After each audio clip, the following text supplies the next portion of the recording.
Right before I did my ministry internship in Cleveland, Ohio, I was talking to my future boss, the lead pastor of the church, and he asked me what I was hoping to learn from the experience. And at the time, I felt like God was pushing me toward church planting, but I also knew that I wasn't going to graduate college and immediately plant a church. So I told my boss that I simply wanted to learn everything that I could. And then I told him to just use me as you see fit. So my first Sunday in Cleveland, I rolled up to the movie theater, which is where the church met, fully expecting to serve on the tech team because that is where I was the most skilled. But that isn't what happened. Go ahead and take a wild guess where he put me. Children's ministry. And not just in children's ministry, he put me with the preschoolers. So there I was, 21 years old, with zero experience with kids, not knowing how to talk to them or interact with them, not even really wanting to be around them. And I was tasked with teaching a group of 2 to 4-year-olds about Jesus. And as soon as I walked in, I realized that I had made a huge mistake. Maybe it was ministry in general, probably Cleveland, also children. Because when I said, just use me as you see fit, I didn't mean children's ministry. It was like herding cats. I remember trying to get the kids to sit in a circle so that we could do a small group lesson, and one of the kids was crawling on the floor underneath the movie theater seats, which is as gross as you think it is. And when I went to get him, he refused to come with me, and I wasn't going to drag him out, so I spent the majority of my morning trying to convince a 3-year-old to get out from underneath the seats and join us for church, which made me feel more like a hostage negotiator than a ministry intern.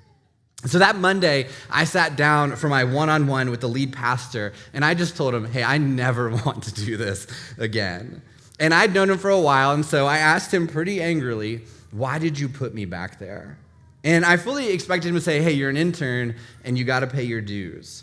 Or maybe it was because they were short-handed. But I'll never forget what he shared with me, because it changed forever how I viewed children's ministry.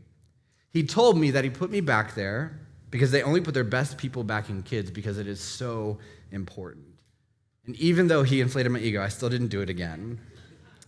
But this meant so much to me because as someone who was leading and getting ready to lead a church, children's ministry was something I knew we needed to do, but I didn't understand the importance.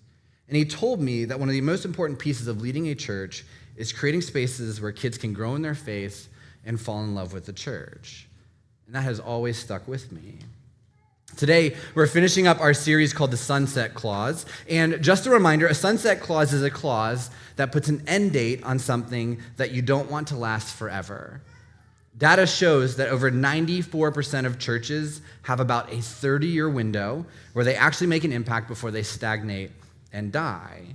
Right? And so because that's true, and we don't think collective really is the exception to that, we want to approach everything we do in this church with the urgency to make the biggest impact right now. And over the last 3 weeks, there's been a challenge to choose generosity because we believe God can do bigger things in this church and in our city, and we know that our giving plays a huge role in that. But as we close out our series today, I want us to focus on the future that's just a few suites away in Collective Kids. So what we're doing to wrap up this series is we're actually doing a child dedication at the end of each service. And we're doing this today because we understand that one of the reasons why our generosity matters is because we want Collective to be a place where kids can grow in their faith and fall in love in the church. Because it's not just about our faith, right? It's not just about us in this room or our hearts or our community or our impact, but it's also about the kids that are growing up here. Collective exists so that people can know that there is a God who loves them unconditionally.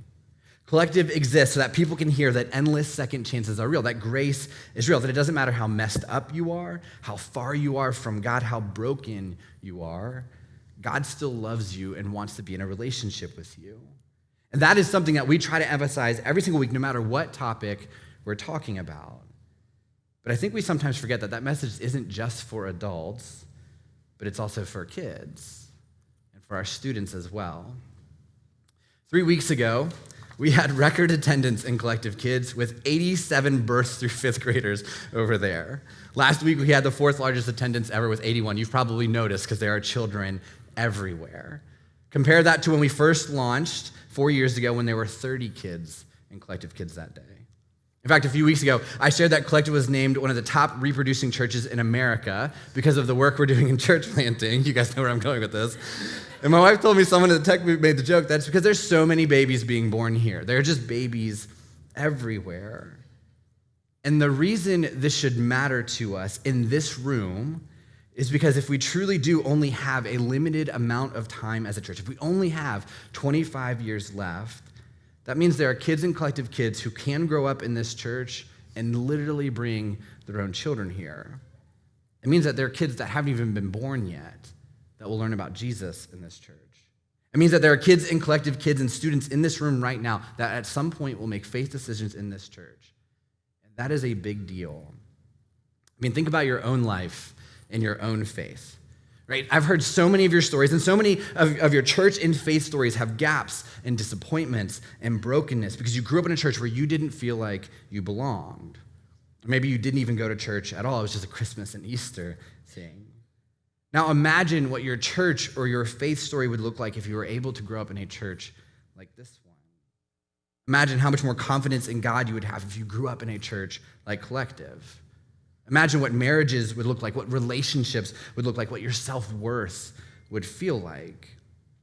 And while many of you, I know, lament not having a church like this when you were younger, we have a chance to give kids in our community a great church to grow up in, a church where they can belong, a church where they can bring their friends, a church where they can take next steps of faith and not worry about failing because they have a community rooting for them.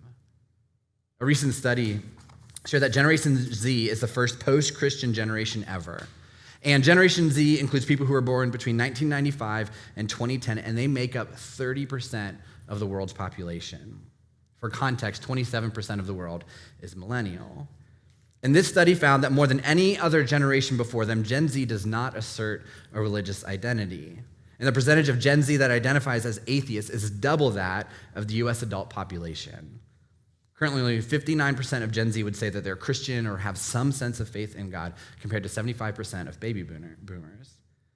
To be honest, most of you could have guessed that, right? Most of you feel that, you know that. And if Gen Z is largely unchurched, imagine what Generation Alpha will look like. Those are the kids born 2010 and later. The reality is those are the kids that are over in Collective Kids right now. Those are my kids.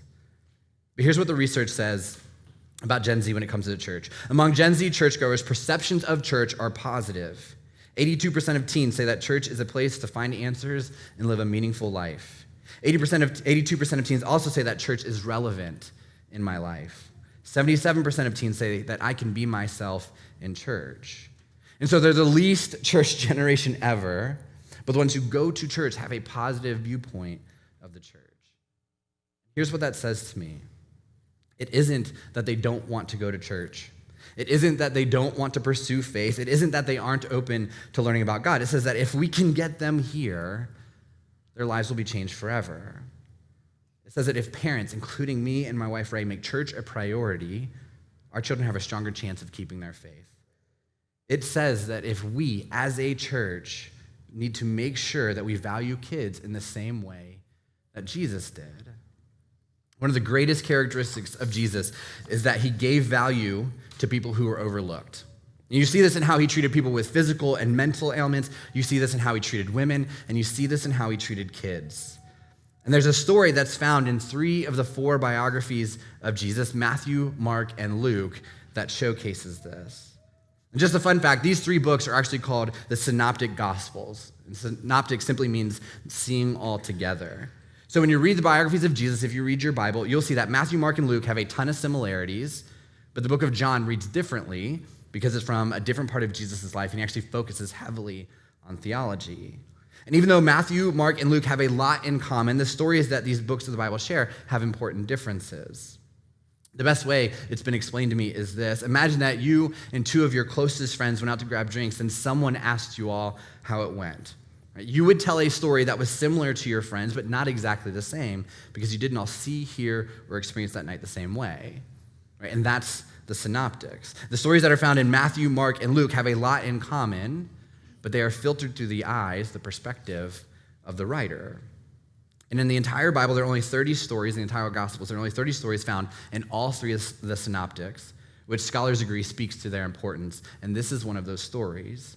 It starts in Matthew 9, verse 13. It says this: "One day, some parents brought their children to Jesus so he could lay his hands on them and pray for them." So Jesus is out in public, he's teaching. This is what he does. And a group of parents bring their children to him because they're seeking out a blessing from him. And this was actually typical in Jewish culture, as parents would ask rabbis or teachers, and many people believe that Jesus was a teacher and a rabbi, to lay hands on their children and ask for God's favor to rest on them. And it's really important to note that when it says children, it's talking about kids under the age of 12. They're essentially births through fifth graders, collective kids. And as they approach Jesus, the story continues, the disciples scolded the parents for bothering him. We don't know exactly why the disciples did this, but we assume that they thought Jesus was too busy or too important to be bothered by such insignificant people, by kids. Because during this time, culture viewed children with low esteem. Kids 12 and under the age of 13, weren't actually considered people. They had no value.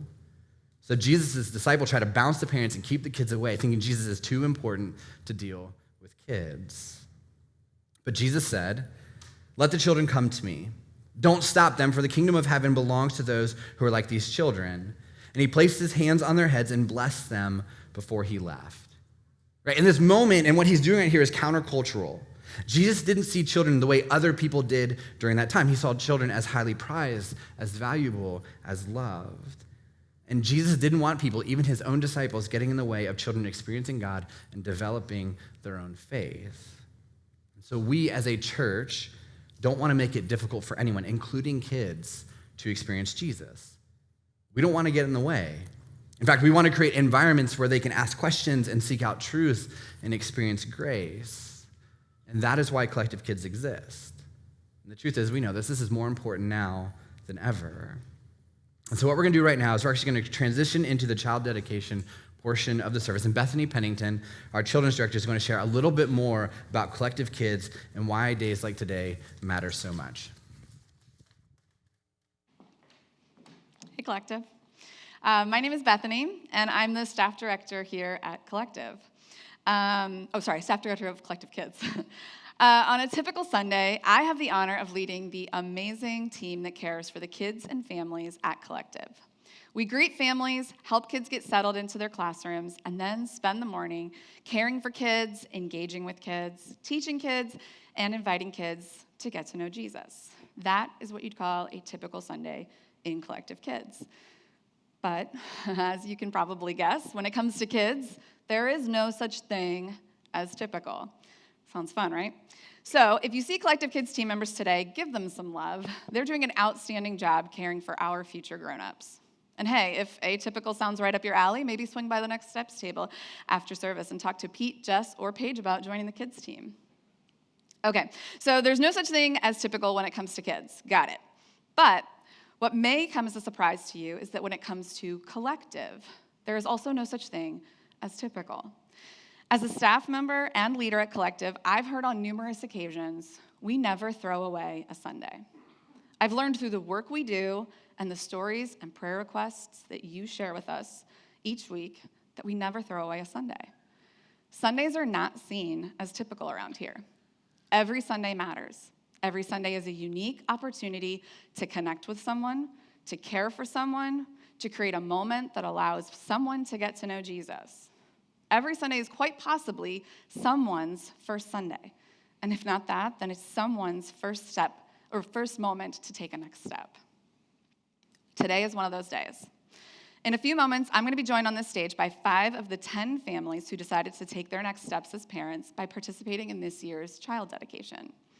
Their next step is the acceptance of a challenge, the acceptance of a series of commitments that all point back to intentionally creating space for their kids to get to know Jesus. Today is a big day, but it is far from typical. Okay, so outside of what I shared a moment ago with you about Collective Kids, I'm guessing that this is what likely comes to mind when you think about the kids on the other side of the building. Kids, babies, germs, bubbles, Bible stories, crafts, toys, puppets, and for some of you, flannel boards.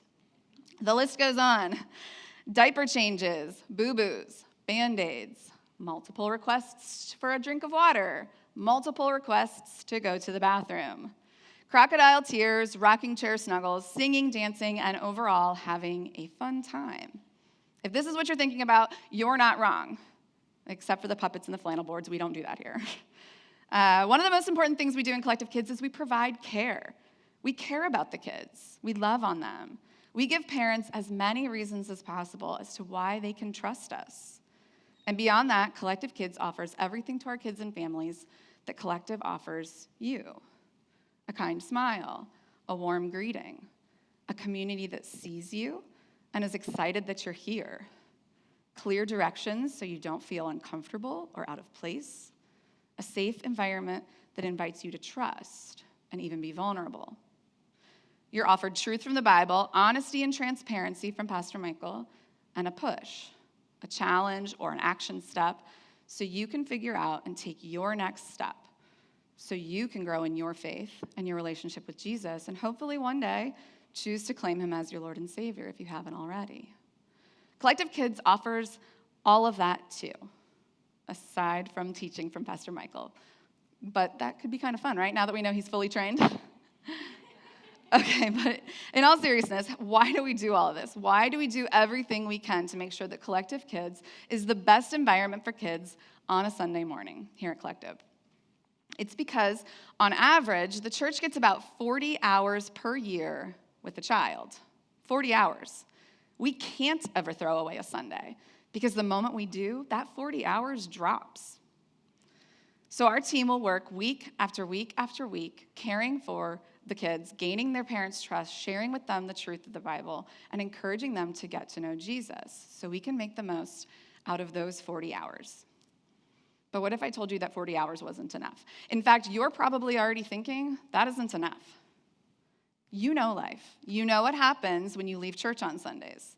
It suddenly feels like the world is against you. No one cares. No one sees you. Nothing is going as you had hoped or planned. And truth becomes the furthest thing from your mind. Our kids experience the same thing, which makes Monday through Saturday super critical. And this is where our parents come in. Parents have, on average, over 3,000 hours per year with their kids. The 40 hours in the same year that Collective Kids offers cannot compete with the hours that our parents and guardians have with their kids. Now, like I said, we will never throw away a Sunday, so we will make the most of those 40 hours. But studies show that there's a 300% better chance that kids will stay in the church and take steps in their faith if they have faith conversations during the week and in the home. It makes sense that Proverbs 22:6 instructs parents, direct your children onto the right path, and when they are older, they will not leave it. But what does this look like? Praying for them, praying with them, reading the Bible together, and letting your kids ask questions about it, or sharing their thoughts, or giving them space to wrestle with it. Talking to them about what's going on in their life, sharing with them what's going on in your life, and sharing the truth about how life's realities sometimes shake your faith and make you ask questions too. Telling them about Jesus, bringing them to church to reinforce what they're learning at home about Jesus, showing them what it looks like to follow Jesus, and asking them how they can follow Jesus too, and even show Jesus to others. All this takes time. This takes commitment. This takes making the most out of these annual 3,000 hours. For our child dedication 2 years ago, I used the illustration of a marble jar to help explain this idea. And I want to share it again because 2020 happened, and using time wisely is more real to us now than ever. In Collective Kids, the curriculum that we use to teach kids about Jesus and the Bible is called Orange. And part of Orange's mission is to equip parents for every phase of the church's life, or of their child's life, which is represented by a marble jar. You fill up a jar with 936 marbles, one for every week of your child's life, until they turn 18. They call it the legacy marbles. And with every week that passes, you remove a marble. Their hope as an organization is to encourage parents to use the time they have with their kids, because it's fleeting. And as parents watch the marbles disappear, they are reminded that they have limited time left to make the moments count. Parents, never throw away a Monday. Never throw away a Thursday or a Saturday or any day. When you start out as parents, you are holding 936 marbles. And with every week that passes, you reduce it by one. With every year that passes, you have used up another 3,000 hours. And that's what this child dedication is all about. Parents making the commitment to never throw away a marble, never throw away a day, a week, an hour, or a minute. Making the most of the Monday through Sunday and being intentional with these times that they have with their kids so that they have every opportunity to get to know Jesus, to grow in a relationship with him, and to hopefully one day choose for themselves to follow him and accept the unlimited grace that he has to offer. Today we have 10 families dedicating their children between our two services. In preparation for today's events, I asked the participating parents to think about the type of person that they pray their child or children will grow up to become. You'll see the words on the screen that each family came up with as they're introduced. But here are just some of the responses that I received.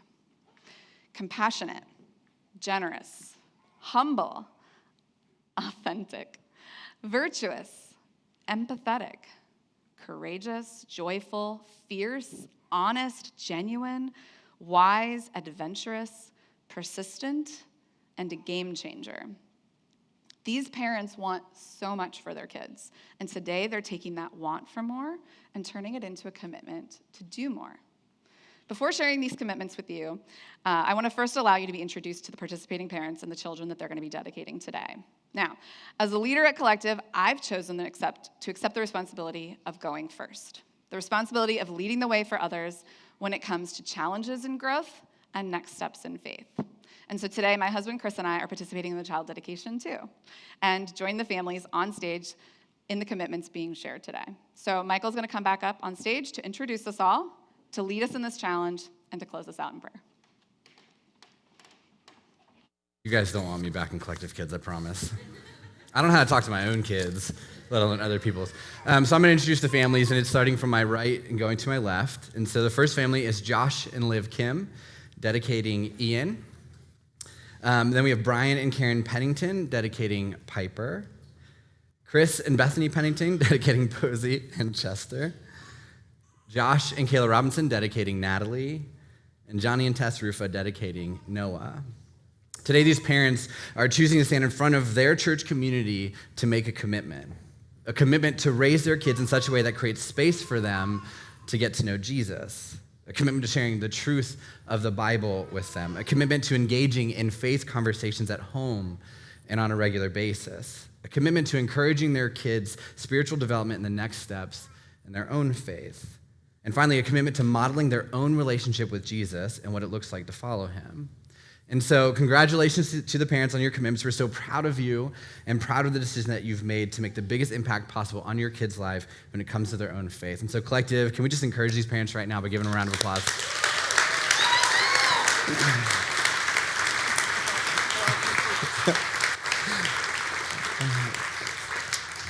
Now, these parents aren't just here today because of the commitment they're making, but because they want to share these commitments with you. They've chosen Collective as their church community. They've chosen you as their church community, whether you like that or not.